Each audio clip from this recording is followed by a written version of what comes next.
Right, welcome back. ఇక గిరిధర్ గారితో మాట్లాడదాం. గిరిధర్ గారు, ఈ అఖండ 2 మూవీ ఏదైతే ఉందో అది మొత్తం సనాతన ధర్మ పరాక్రమాన్ని కావచ్చు, అలాగే ధర్మ రక్షణను కానీ ఇవన్నీ చాలా బాగా చూపించారు అని ఆడియన్స్ చాలా అప్లాస్ చేస్తున్నటువంటి పరిస్థితి. అయితే ప్రస్తుత మన బంగ్లాలో జరుగుతున్నటువంటి ఆ హింసాకాండకు జరుగుతున్నటువంటి దాడుల నేపథ్యంలో ఈ సినిమా హిందూ సమాజానికి ఎలాంటి స్ఫూర్తిని, ఎలాంటి చైతన్యాన్ని ఇస్తుందంటారు? మనకు మౌలికమైన ప్రశ్న మనం వేసుకోవాలి. నిజంగా మన దేశంలో అతి తక్కువ మైనారిటీలో ఉన్నది హిందువులమ్మ. ఈ విషయం గుర్తుపెట్టుకోవాలి. మనకున్నది భక్తులం. ఇక్కడ అందరూ ఎవరు కూడా హిందువులు చాలా తక్కువ ఉన్నది. అతి మైనారిటీలో ఉన్నది హిందువు. మనకు సొంతంగా స్వలాభం కోసము, పాప భీతి పుణ్య ప్రీతి కోసం అందరూ పూజలు చేస్తారు, అర్చనలు చేస్తారు. స్వామీజీలు ఎవరైనా వచ్చారంటే వాళ్ళకి లక్షల రూపాయలు ప్రాణాలుగా ఇస్తారు, పాద పూజలు చేస్తారు. కానీ మనం బంగ్లాదేశ్ లో జరుగుతున్నటువంటి హిందువుల పట్ల ఇంత అరాచకం ఉంది, దాన్ని వ్యతిరేకిస్తూ మనం ఏదైనా నినాదం చేద్దాం, దానికి ఏదైనా వెళ్ళి మనం అందరు కలిసికట్టుగా ఏదో ఒక చిన్న ర్యాలీ లాంటిది ఏమైనా చేద్దామంటే ఎంతమంది వస్తారు? 4 వస్తారు, 5 మంది వస్తారు. ఇది మన ప్రాబ్లం. శబరిమలలో స్త్రీలు వెళ్ళకూడదు అని ఉన్నటువంటి నిబంధనకు వ్యతిరేకంగా సుప్రీంకోర్టు జడ్జిమెంట్ ఇస్తే కొన్ని సంఘాలు వచ్చి దానికి వ్యతిరేకంగా మనం కొన్ని ర్యాలీలు చేద్దామని చెప్పి ముందుకు వస్తే అయ్యప్ప స్వాములు ఎవరు రాలేదు. ఎందుకు? వాళ్ళ దీక్ష తీసుకుందే వాళ్ళ సొంత కోరికల కోసం తీసుకున్నారు, అంతేగాని నిజంగా సనాతన ధర్మం కోసం ఎంతమంది పడుతున్నారు, ఎంతమంది పనిచేస్తున్నారు. ప్రతి వారము 10 రోజుల్లో మనకు పాకిస్తాన్ నుంచి ఒక భయంకరమైనటువంటి కథలు వింటుంటాం. చిన్న పిల్లలు 14 ఏళ్ళు 15 ఏళ్ళు అంతకంటే తక్కువ వయసులో ఉన్నటువంటి అమ్మాయిలను ఎత్తుకుపోయి మత మార్పిడి చేసి చాలా పెద్ద వయసు వృద్ధులైనటువంటి ముస్లింలకి 3వ భార్యగానో 4వ భార్యగానో పెళ్లి చేస్తున్నారు. అదో 2 సంవత్సరాలు కాగానే అమ్మాయిని తీసుకెళ్లి వేశ్యాగృహాల్లో పడేస్తుంది. ఇటువంటి అమ్మాయిలు ఎత్తుకుపోతున్నందుకు ఇక్కడ ఏ పీఠాధిపతి అయినా, మఠాధిపతి అయినా, అఖాడా అయినా, ఎవరైనా స్వామి దాన్ని స్పందించి దానికి వ్యతిరేకంగా ఎంతమంది మాట్లాడు. ఇది మన ప్రాబ్లం. మనం గుడికి వెళ్ళామా, 5,000 రూపాయలు లంచం ఇచ్చి కాశీలో విశ్వేశ్వరుని మీద చేయి పెట్టడానికి స్పర్శ దర్శనం కోసం ఏమైనా చేస్తాం.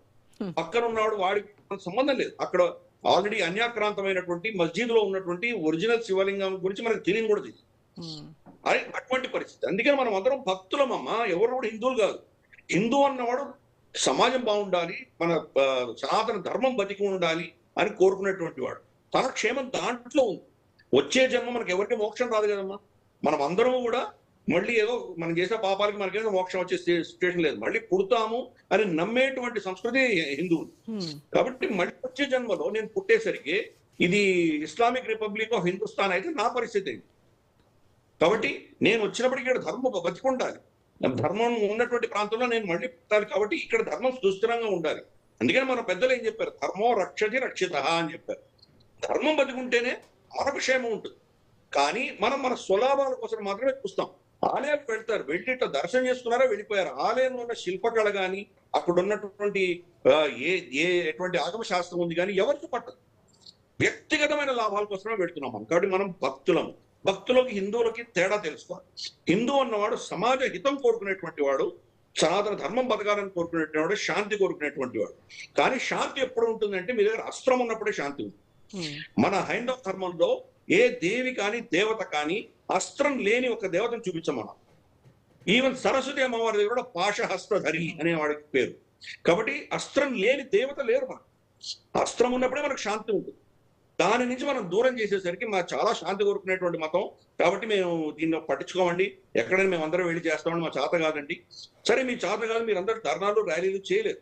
కనీసం మీరు ఇంట్లో మీరు రోజు పొద్దున పూజ చేసుకునేటప్పుడు నా సనాతన ధర్మం బతకాలి, నా దేశం సురక్షితంగా ఉండాలి, సుభిక్షంగా ఉండాలని ఎంతమంది కోరుకుంటారు? అది మన ప్రాబ్లం. మన ప్రాబ్లం ఇక్కడ హిందువులు ఎక్కడున్నారో భూతద్దం పెట్టి వెతకవలసిన దౌర్భాగ్య పరిస్థితి పట్టింది.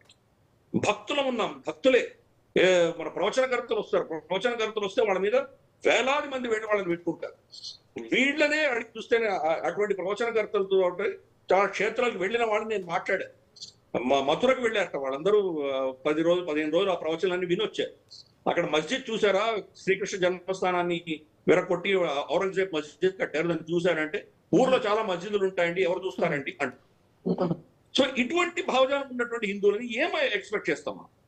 మన శంకర పీఠాలు కానీ మేజర్ అఖాడాలు కానీ ఎవరైనా స్పందించారా? చిన్మయ కృష్ణ దాస్ అరెస్ట్ అయ్యి ఇస్కాన్ ఇన్ఛార్జ్ బంగ్లాదేశ్ లో, ఆయన ఇప్పటి కూడా జైల్లోనే ఉన్నాడు. ఆయన చేసే తప్పు ఏమీ లేదు. ఆయన ర్యాలీలో బంగ్లాదేశీ జెండా కంటే పైన వాళ్ళ ఇస్కాన్ జెండా ఉందంట, దానికి ఆయన అరెస్ట్ చేశారు. ఇప్పుడు కొన్ని నెలల ఆయన గురించి హిందూ సమాజం ఇక్కడ ఏమైనా స్పందించిందా?